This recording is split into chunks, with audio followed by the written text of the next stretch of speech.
Pandemic టైంలో 2020 వెళ్తే అప్పుడు సిచ్యువేషన్ ఏంటి అంటే అమీర్పేట్లో ఎస్ఆర్ నగర్లో ఆ టైంలో పుట్టగొడుగుల్లా వెలిచాయి. ఏమని? డెవాప్స్ విత్ ఏడబ్ల్యూఎస్, లేకపోతే పవర్ బిఐ, ఎస్పెషల్లీ 2 కోర్సెస్ గురించి, Power BI plus SQL and DevOps with AWS.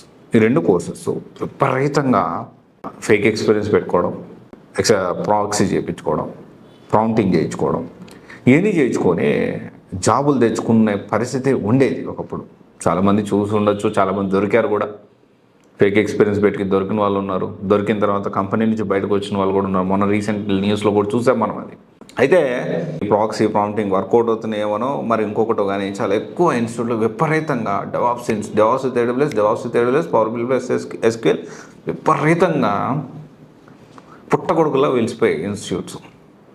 అంటే not only Ameerpet, all over Hyderabad, Bengaluru చాలా ఇన్స్టిట్యూట్స్ వచ్చాయి. సో అమీర్పేట్ ఎస్ఆర్ నగర్ పెద్ద హబ్ కాబట్టి దాని గురించి మనం మాట్లాడుకుంటాం. సో తర్వాత మెల్లగా ఏంటి అంటే డెవాప్స్ విత్ ఏడబ్ల్యూఎస్, దీంతోపాటు మళ్ళీ ఎజూర్ నేర్చుకొని, జీసీపీ నేర్చుకొని, డెవాప్స్ విత్ మల్టీ క్లౌడ్కి వచ్చింది. తర్వాత అప్డేట్ అయ్యి డెవాప్స్ ఎకాప్స్కి వచ్చింది. ఆ తర్వాత పవర్ బిఐ ఎస్క్యూఎల్ కూడా, సో పవర్ బిఐ ఎంఎస్బిఐ అని, తర్వాత పవర్ యాప్స్ అని ఇలా అప్డేట్ అవుతూ వచ్చింది. ఇప్పుడు పవర్ బిఐ నేర్చుకుని దాంతోపాటు డేటా అనలిటిక్స్ అది నేర్చుకుంటే కాల్స్ వచ్చే పరిస్థితి, దాంతోపాటు డేటా సైన్స్, ఇలా అది అప్గ్రేడ్ అవుతూ వచ్చింది.